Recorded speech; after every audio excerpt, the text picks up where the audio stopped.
Very good morning students, how are you all. कैसे हैं सब बच्चे? पढ़ाई कर रहे हैं ना? अपना ध्यान रखो और पढ़ाई भी करो बच्चों, ठीक है।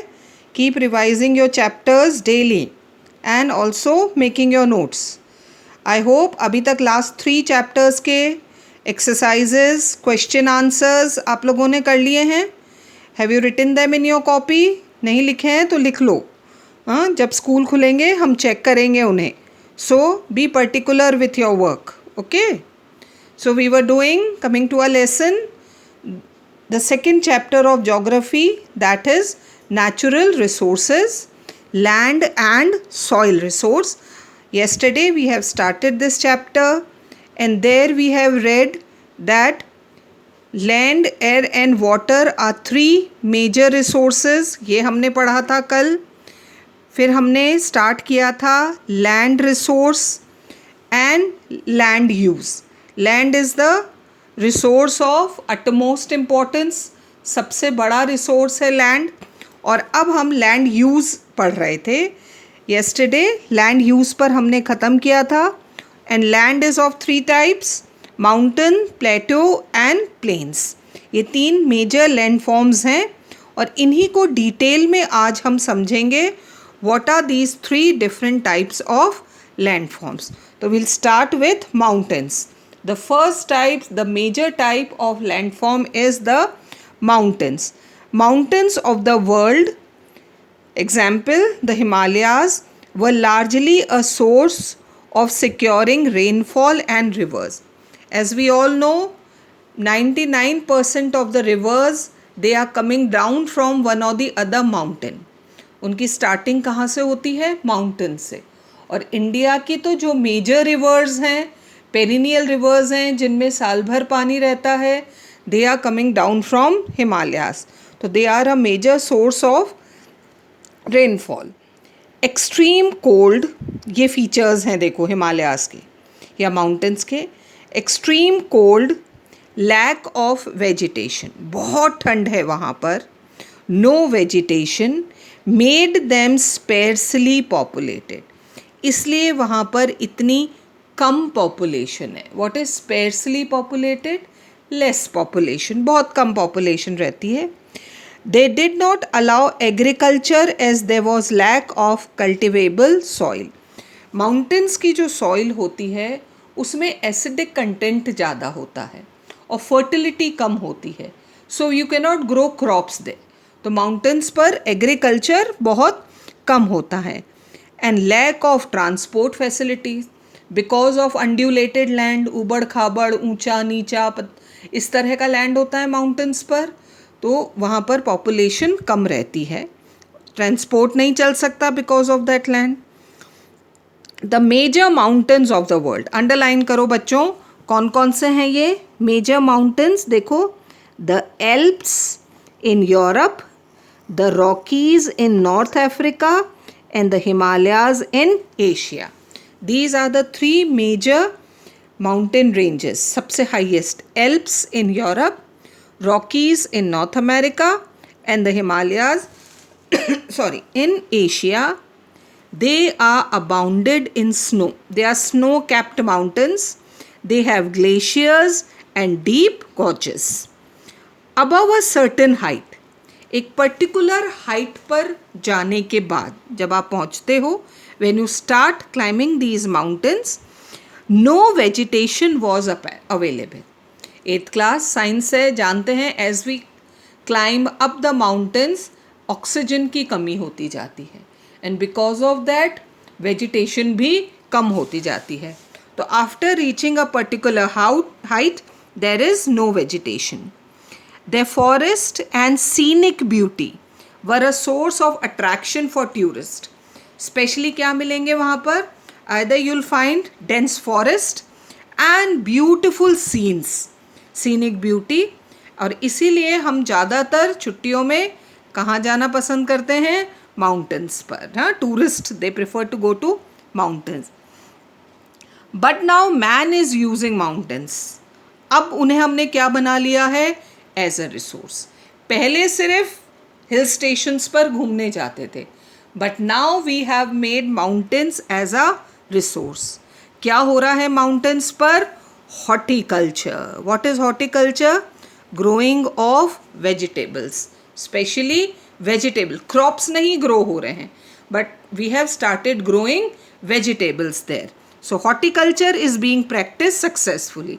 क्योंकि वेजिटेबल्स को ग्रो करने के लिए उतनी डीप और फर्टाइल सॉइल नहीं चाहिए जितना क्रॉप्स के लिए चाहिए, और उतना लॉन्ग पीरियड भी नहीं चाहिए. So it's easy to grow vegetables there. तो वहाँ वेजिटेबल्स ग्रो हो रही हैं. On the slopes and the valley are intensely irrigated and cultivated. ज़्यादातर वेजिटेबल्स ग्रो हो रही हैं. More money is spent on roads. अब क्योंकि धीरे धीरे डेवलपमेंट हो रहा है माउंटेन्स पर भी, तो better roads are being constructed there, and so the difficulty of transport is reduced. कितना भी हाई पीक्स हो, कितने भी हाई एरियाज हो इंडिया में, specially in Himalayas, now we have availability of roads. You can easily go through roads there. तो transport available है to reach any part of these mountains.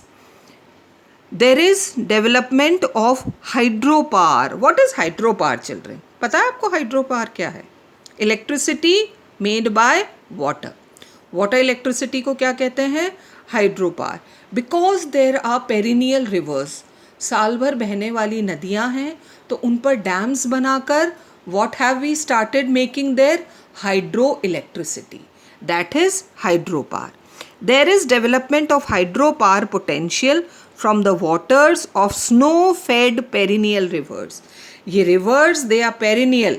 They flow throughout the year. पूरे साल उनमें पानी रहता है, क्योंकि ये rivers कहाँ से आ रही हैं?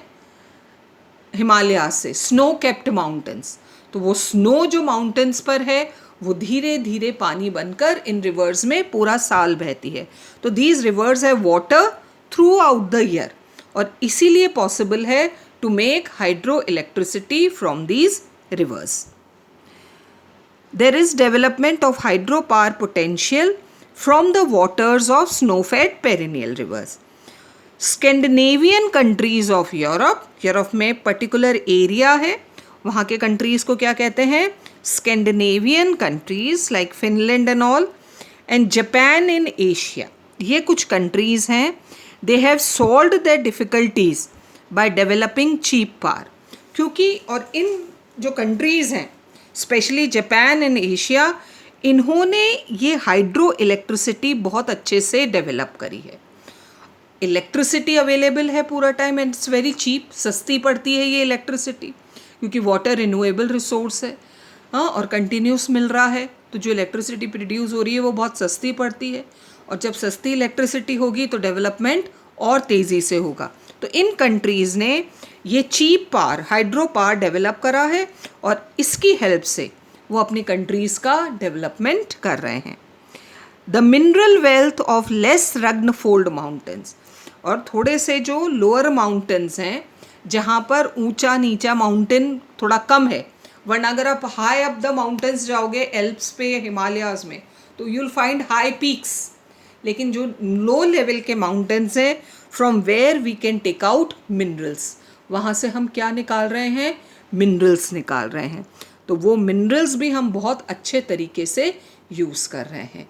तो these are the various mountains that we found not only in India. सिर्फ हिमालयाज़ ही नहीं है, हमने और नाम पढ़े थे. कौन से? The Alps in Europe and the Rockies in North America. They are snow capped mountains. That snow keeps on flowing in rivers in the form of water. With that water we have developed hydroelectricity, and that hydroelectricity is being used for various development projects. तो ये तो पहले land form हुआ हमारा. Mountains, we are also doing horticulture there, we are also taking out minerals from there. So this is first form of land, that is are the mountains, right. Second form start करेंगे, that are plateaus, पठार जिसे कहते हैं, चट्टानी इलाका, rocky area, that are plateaus. They create a different terrain. ये एक बिल्कुल अलग लैंड फॉर्म है। माउंटेन्स एक बिल्कुल अलग लैंड फॉर्म है और प्लेटोज बिल्कुल अलग लैंड फॉर्म है। They are rich in lava and make the soil fertile. Plateau पे जो सॉइल है ना वो जनरली लावा फ्लो से बनी है। लावा फ्लो मीन्स वो वोल्केनिक इरप्शंस के थ्रू जो लावा निकलता है वो आकर सेटल हुआ and these plateau areas were made. तो ये एक बिल्कुल अलग तरह का लैंड फॉर्म है। और जहाँ पर लावा है, मैं ये नहीं कह रही हूँ, I am not saying that the whole plateau region is made from lava, लेकिन जहाँ जो प्लेटो रीजन लावा फ्लो से बना है वहाँ की सॉइल बहुत फर्टाइल है। Some of the old plateaus are rich in minerals. और प्लेटो रीजन से हमें सबसे ज़्यादा क्या मिलता है?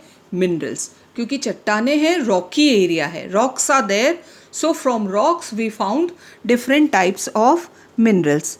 The rivers have rapids, slopes हैं इसमें, and this has allowed development of hydro electricity. तो इवन प्लेटो रीजन में भी हमें क्या मिलते हैं? We can easily develop hydroelectricity. The Europeans started plantation agriculture. India में especially when Europeans, Britishers were ruling, at that time they had started plantation agriculture. Large scale पर जब एक ही type of tree लगाया जाता है और crop लिया जाता है उससे, that is known as plantation agriculture.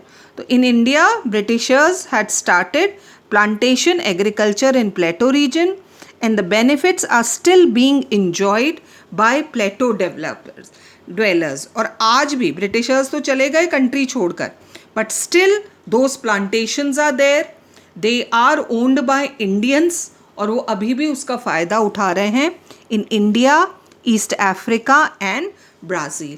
तो प्लेटोज पर क्या डेवलप किए गए हैं? प्लांटेशंस। क्योंकि वहाँ पर डीप सॉइल नहीं होती है टू हैव एग्रीकल्चर। पठार है ना, नीचे चट्टान है, रॉक्स हैं, सो डीप सॉइल नहीं है to have agriculture, so trees are grown there और उन ट्रीज से फ्रूट क्रॉप्स या प्लांटेशन एग्रीकल्चर से क्रॉप्स लिए जाते हैं। तो this is plateau region for us. The third and the most important type of landform is the plains, समतल जमीन जिसे हम कहते हैं, स्पेशली जहाँ हम घर बनाकर रहते हैं या एग्रीकल्चर करते हैं। तो this is the most important type of landform. Human survival के लिए सबसे ज़रूरी लैंडफॉर्म कौन सा है बच्चों? Plains. They have the benefit of rich alluvial soil. Plains कैसे डेवलप हुए?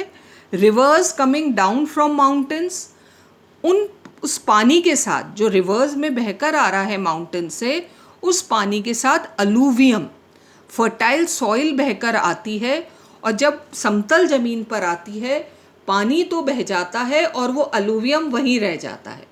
That makes the soil fertile. Minerals जो होते हैं वो सॉइल को फर्टिलिटी देते हैं और then we grow crops in that soil, we do agriculture. They have the benefit of rich alluvial soil brought by the rivers. अब देखो कौन कौन से हैं दो most fertile plains? The Amazon basin and the Gangetic plains. Amazon river के पास और गंगा रिवर के पास, these are the two most fertile plains, Amazon basin and the Gangetic plain. They have high density of people. अब ये features हैं बच्चों planes के। हाई डेंसिटी, सबसे ज़्यादा पॉपुलेशन कहाँ रहती है? प्लेन्स में रहती है। Easy means of communication and transport, बहुत ईजीली रोड्स बिल्ट की जा सकती हैं, रेलवे लाइंस ले की जा सकती हैं, तो बहुत आसान है, टावर्स लगाए जा सकते हैं क्योंकि प्लेन एरिया है, तो communication and transport is possible. Cheap labour, क्योंकि हाई डेंसिटी ऑफ पॉपुलेशन है, लार्ज स्केल पॉपुलेशन, तो cheap labour is available. As are raw materials and a big consumer market. Because a large population lives in plains, everything is quite easy there. They are areas of rich agriculture. Most of the agriculture in the world is done on plains, क्योंकि समतल जमीन है। And nearly 2/3 of the world population lives here. कितनी population रहती है plains में? 2/3 of the world population lives in plains. Rivers are navigable. Boating करना आसान है प्लेन्स में जो रिवर्स बह रही हैं, ऊपर नीचे नहीं जाना पड़ता. And railways allow industries to grow because it's easy to lay down railway lines, तो उससे गुड्स का ट्रांसपोर्ट आसान हो जाता है और इंडस्ट्रीज लगाना भी ईजी है. तो these are the advantages of plains. क्या आसानी से हो सकता है. Ferraris of Canada have greatly flourished due to the development of roads. These are the planes in Canada. क्या कहते हैं उन्हें? Ferraris of Canada. और क्योंकि वो प्लेन्स हैं इसलिए वहाँ क्या डेवलपमेंट हुआ है? रोड्स बहुत इजीली बन गई, रेलवेज ले डाउन किए गए, और जब ट्रांसपोर्ट इजी होता है तो इंडस्ट्रीज लगाना भी इजी है. The same has happened even in Siberia. Where is Siberia children? In Russia. वहाँ पर भी क्योंकि प्लेन एरिया है तो वहाँ रोड्स डेवलप करना ईजी हो गया. But the extent to which the land can be use. अच्छा, ये तो हमने 3 फॉर्म्स पढ़े. कौन कौन से फॉर्म्स पढ़े बताओ? The first one mountains, second one was plateau region and the third is the plains. तो ये तो हमने इनके फीचर्स पढ़े तीनों लैंड फॉर्म्स के. But the extent to which the land can be used, हम इनको यूज़ कितना करें? अब ये तो है, ये तो नेचुरल लैंड फॉर्म्स हैं, बट किस हद तक हम इन्हें यूज़ कर रहे हैं depends on the demands made on it, है ना. वो डिपेंड करता है कि हमारी कितनी नीड्स को ये पूरा कर रहे हैं. Proper planning of land use. सबसे क्या ज़रूरी है? Proper planning. We know how much land we have. हमने रिसोर्स चैप्टर में पढ़ा था ना, हमारे पास कितना लैंड है. Proper planning of land use with reference to the nature of land बहुत ज़रूरी है. किस तरह का लैंड है पहले तो हमें ये जानना है. वेदर इट्स अ माउंटेन, प्लेटो और प्लेन, हमारे पास कितना कितना कौन सा लैंड है और उसे हम किस लेवल तक यूज़ कर सकते हैं. And the need of the people will provide maximum results. अगर हम ये 3 बातें समझ लेंगे, first the nature of the land, किस तरह का लैंड है. Second the need of the people, कितनी ज़रूरत को वो पूरा कर रहा है हमारा, और फिर हम एक प्रॉपर प्लानिंग से उसे यूज़ करना शुरू करें, तब जाकर हमें मैक्सिमम रिजल्ट्स मिलेंगे. इम्प्रॉपर यूज़, अगर हम गलत तरीके से यूज़ करेंगे, हमने अभी पढ़ा था माउंटेन्स पर हॉर्टिकल्चर हो रहा है, that is growing of vegetables, लेकिन हम तो अड़ जाएं, नहीं we want to grow crops, हमें तो वहाँ गेहूँ उगाना है. अरे भाई, गेहूँ नहीं उग सकता वहाँ पर, आप वेजिटेबल्स उग रही है ना, वाई नॉट ग्रो वेजिटेबल्स. लेकिन हम तो अड़ गए, नहीं हमें तो वहाँ पर गेहूँ चावल ही उगाना है. तो ये क्या हो जाएगा? Improper use of land. तो वहाँ पहले ये समझना है कि हमारे लैंड का नेचर क्या है, लोगों की नीड्स क्या है, और फिर उसके हिसाब से हम कौन सा लैंड किस यूज़ में ले सकते हैं. अगर हम इम्प्रॉपर यूज़ ऑफ लैंड करेंगे, such as clearance of forest for cultivation, mountains पर फॉरेस्ट बहुत अच्छे से ग्रो हो रहे हैं, लेकिन हमने क्या कर दिया है? We have started cutting forest for cultivation. जिस लैंड पर फॉरेस्ट ग्रो होते हैं वो एक अलग टाइप ऑफ लैंड है, और जिस लैंड पर कल्टीवेशन होता है, क्रॉप्स होते हैं, वो एक अलग टाइप ऑफ लैंड है. सॉइल फर्टिलिटी बहुत डिफरेंट होती है. But what have we done? We have started cutting forest for cultivation में लीड टू सॉइल इरोजन. और इससे क्या होने लगा है बच्चों? Soil erosion. फॉरेस्ट जो होता है, ट्रीज होते हैं, वो लैंड को पकड़ के रखते हैं, मिट्टी को पकड़ के रखते हैं. हाँ, क्योंकि पेड़ पूरा साल उस पर खड़ा रहता है तो मिट्टी जमी रहती है. What have we done? We have started cutting forest. तो आप कहोगे मैम कल्टीवेशन भी तो हो रहा है उस पर, लेकिन क्रॉप तो 2-3 महीने रहता है, फिर हम उसको काट देते हैं. फिर क्या होता है? वो लैंड ओपन लैंड हो जाता है, और उसकी वजह से क्या होने लगता है? सॉइल इरोजन होता है. अभी आप टीवी पर न्यूज़ देखते हो, so many areas of our India are facing floods. 50 से 60% कॉज क्या है? दैट कटिंग ऑफ फॉरेस्ट, और जिसकी वजह से क्या होने लगा है वहाँ पर? सॉइल इरोजन होने लगा है। तो जहाँ कभी फॉरेस्ट थे, कल्टीवेशन करने के लालच में हमने उन फॉरेस्ट को काट दिया है, which has led to soil erosion. So बहुत ज़रूरी है proper use of land so that we don't face any difficulties. I hope तुम्हें ये तीनों टाइप ऑफ लैंड समझ में आए होंगे। कौन कौन से टाइप हैं, माउंटेन, प्लेटो एंड प्लेन्स, और इनका क्या यूटिलाइजेशन है। आज के लिए क्लास इतनी ही। Will start tomorrow. Till then keep reading.